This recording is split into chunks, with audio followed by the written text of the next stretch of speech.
What's up, Dark Judges, Desperados, and dudes in dick-shaped helmets? It's your best friend in the whole wide world, Heavy Metal Kid from Cursed Earth Radio, here to talk to you about more tactics and strategy for Judge Dredd Helter Skelter, the board game from designer Martin Wallace and Osprey Games. Today we're continuing our little series, and we're going to talk about the Justice Department, which features Judge Dredd, 3 other very competent judges, and one mongoloid monstrosity known as Mean Machine Angel. With the Justice Department, it's the most middle-of-the-road, sort of eclectic faction in the game. This is your Ryu. This is your Leonardo and the Ninja Turtles. They are competent in everything but masters of nothing, and that really works towards their advantage strategically, because you don't have to start the game with a strategy in mind. You can sort of draw your cards and let the cards dictate which sort of strategy you play going through.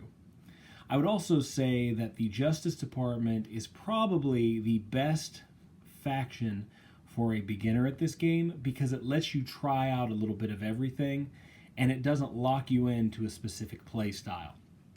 So if this is one of your first games, I would say go with the Justice Department, and you can't go wrong. Before we go any further, let me show you the distribution of cards here, and you will see how eclectic this faction is. So movement-wise, which is that black column, you'll see that it's 17, 17, 18, 19, and 15, and I always look at the card totals anymore as just being how many potential moves I have with a character. You can also look at those as being how versatile are they at picking up reality fragments, because we know that costs 3 cards to do. So this is a faction that gives you a lot of movement abilities with each character, other than Mean, who only has 15 cards total, but his goal is really not to move around the board and pick up reality fragments. He's not about that, and he shouldn't be. You'll also notice that everyone has a close combat attack, and almost everyone except for Mean has a long range attack. So that said, your faction, the Justice Department, has the ability to participate in hand-to-hand. They have the ability to participate in long range attacks and be successful either way. So that's good for them, and that's good for you if the distribution of your reality fragments is tough. If your opponent puts them scattered across the board and you need to run all over the place and get them, you can. Or if you need to fight your way through the game, you can do that as well. With regards to these 10 cards that you draw in the beginning of the game, it allows you to determine where you're going to place your figures with 5 cards, and then the other 5 go to your opponent, and that will determine where their reality fragments go. Some of the other factions really need you to either focus heavily on placing your characters in cover and out of the way, like the Strontium Dog, or in terms of something like Nikolai Dante, you may want to look at placing your figures where they can get into close combat attacks, and I would say that's the same with Slain. With the Justice Department, you have enough versatility that you can just sort of take a look at the cards you get and base your strategy on what seems to be the most advantageous, rather than having to stick with a specific strategy.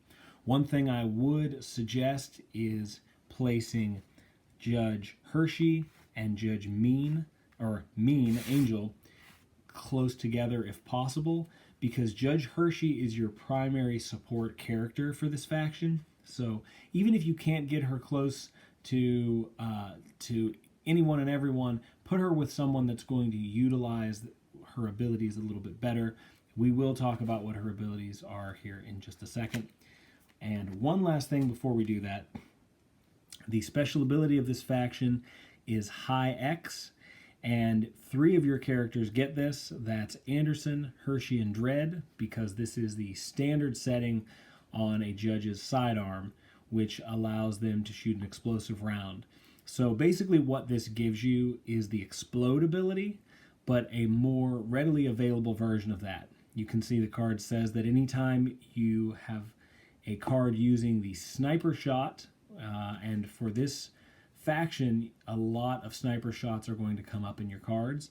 They can choose to use it as an explode ability, which means you may, and you see that's highlighted in bold there, you may choose to deal damage to each and every character on a specific space that you're attacking.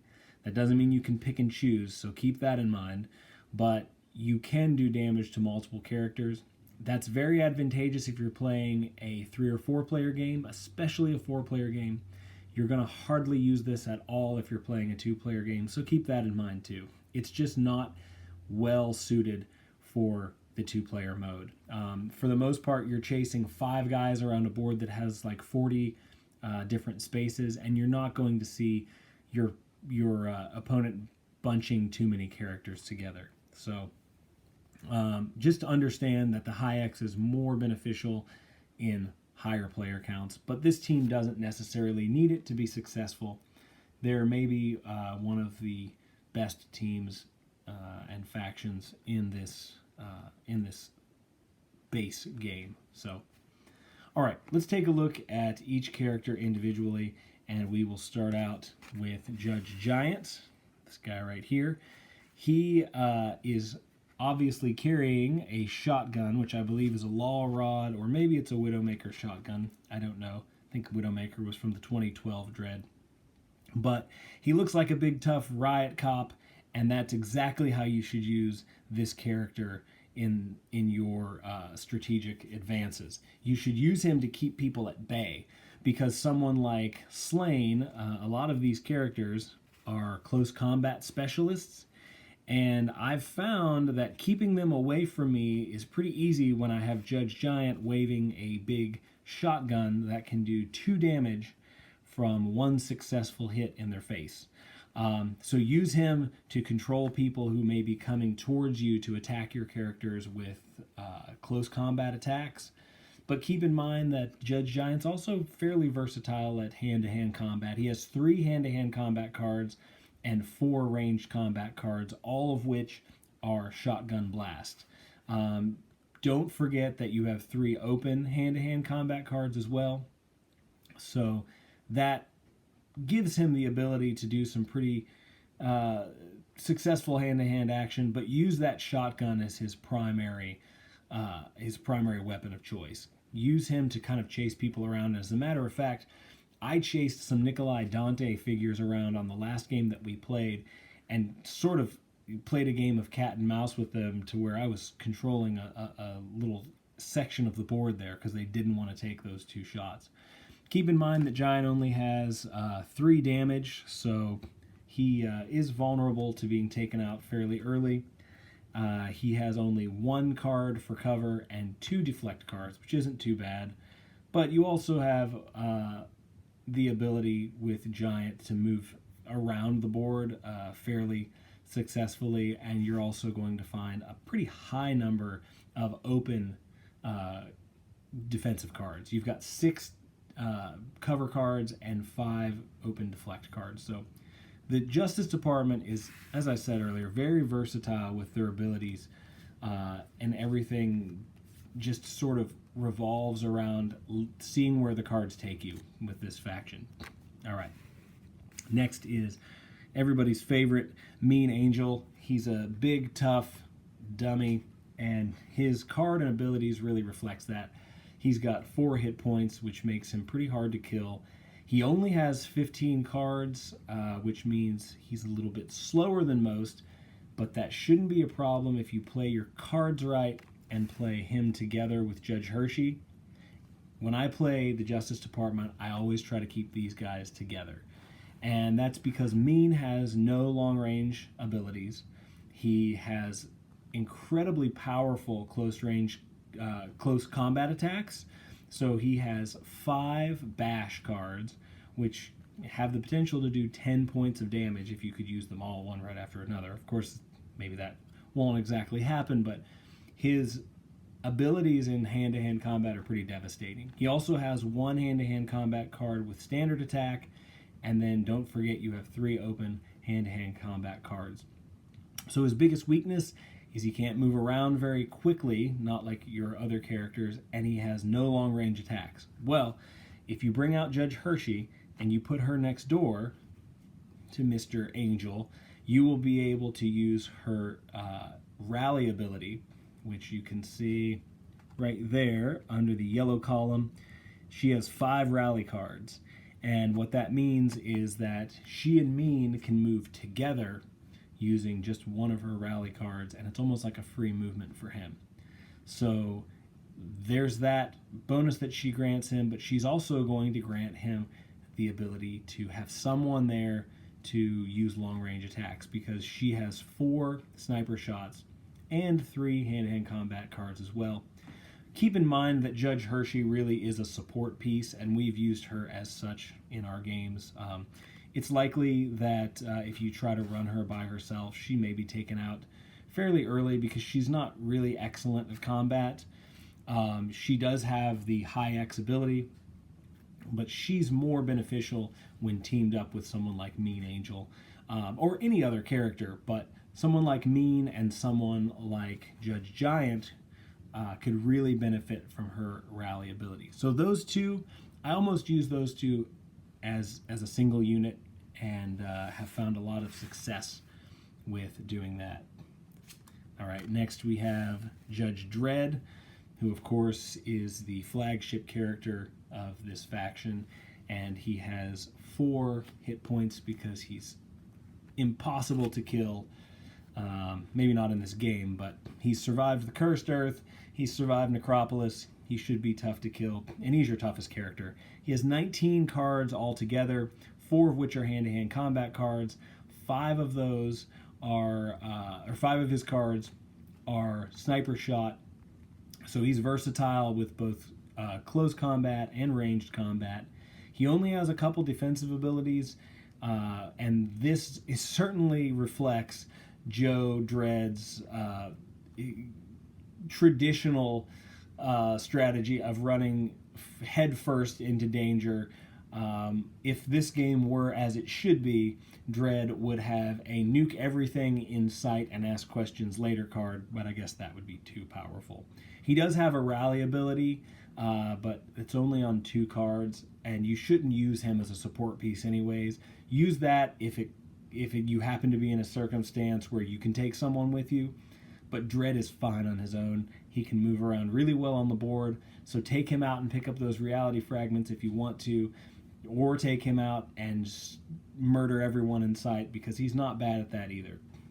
He's not as good as Mean, but he can certainly hold his own. So that is Joe Dredd. And last but not least, Judge Anderson. I love the way they incorporated the psychic ability for her, and that is going to be her biggest benefit to you. Anderson has only 2 hand-to-hand combat cards, only 2 sniper shot cards, but what she brings to the table instead is 4 psychic ability, aka psi or precog ability. So that means you can use those 4 cards as either an attack or a defensive ability, and it's very, very beneficial and versatile. So if you're using it as a psi ability, which is the attack, basically one enemy in your line of sight has to discard a card with their character's symbol on it, and if they can't do that, they take 1 damage. So they don't have the option of either or.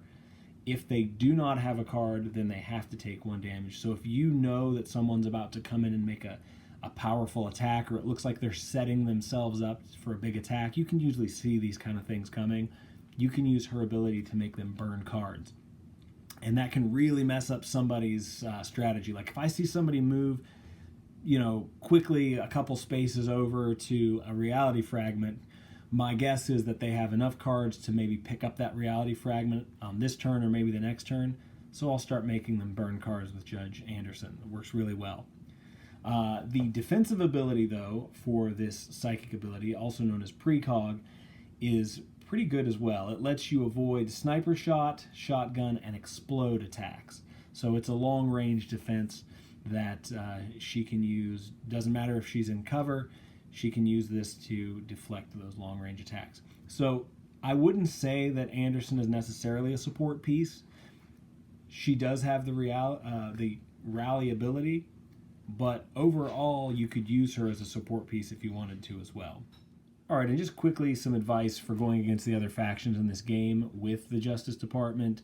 If you're going against the Strontium Dog faction, you should keep in mind that they are the closest to the Justice Department in that their distribution of long-range attacks and close attacks are even-ish.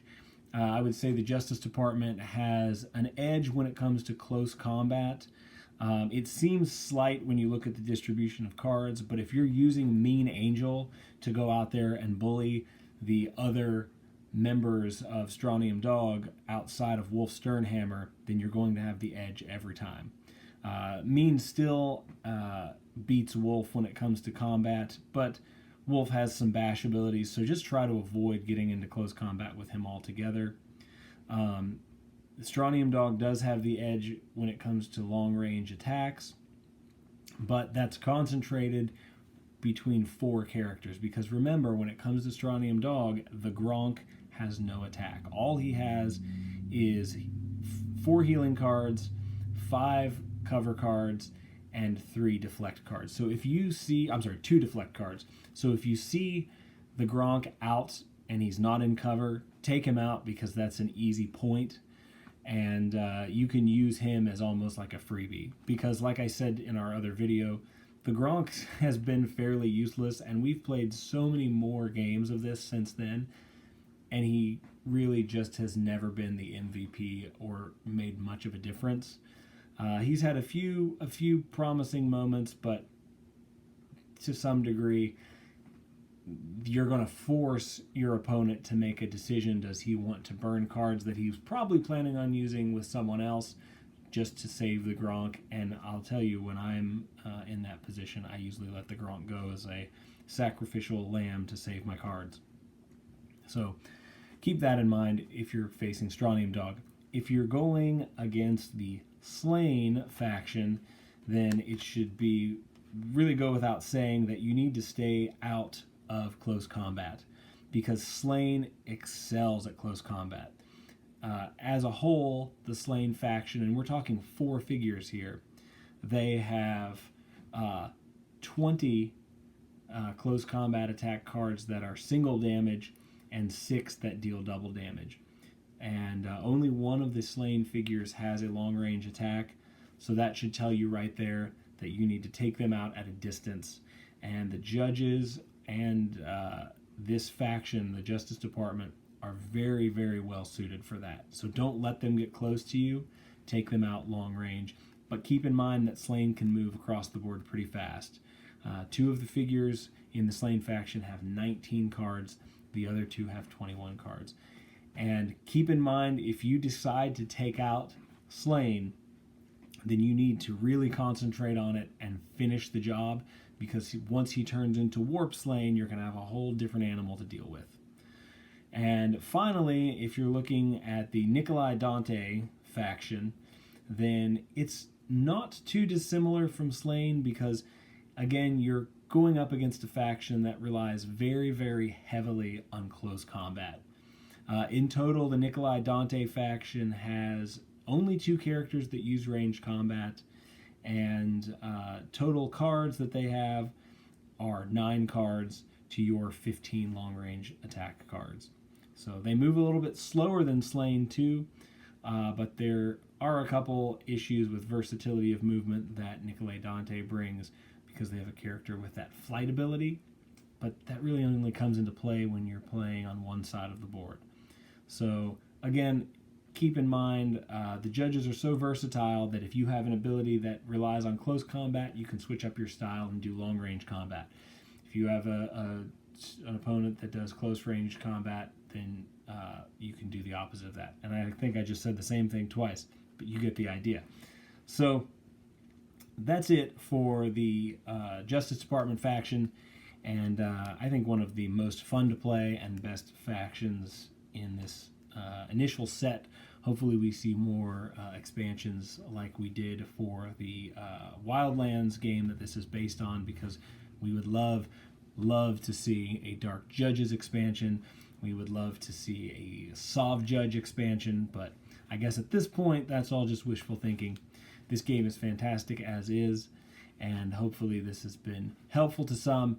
If you have not looked into Judge Dredd, the character in the 2000 AD comic universe, then you should absolutely do so, because there is a wealth of fantastic stories, very non-conventional things that you don't see in other comics. And the same can be said for Nikolai Dante, Slain, and the Strontium Dog series. So we really appreciate you checking this video out. We don't care about the likes or the hit the buttons or any of that stuff, but we do care about spreading the word and bringing Dredd to the Dreadless. So if you have not checked out Judge Dredd and 2000 AD, please do so. We believe you will be very happy with that. All right, this is Heavy Metal Kid signing out. We'll see you on the next one.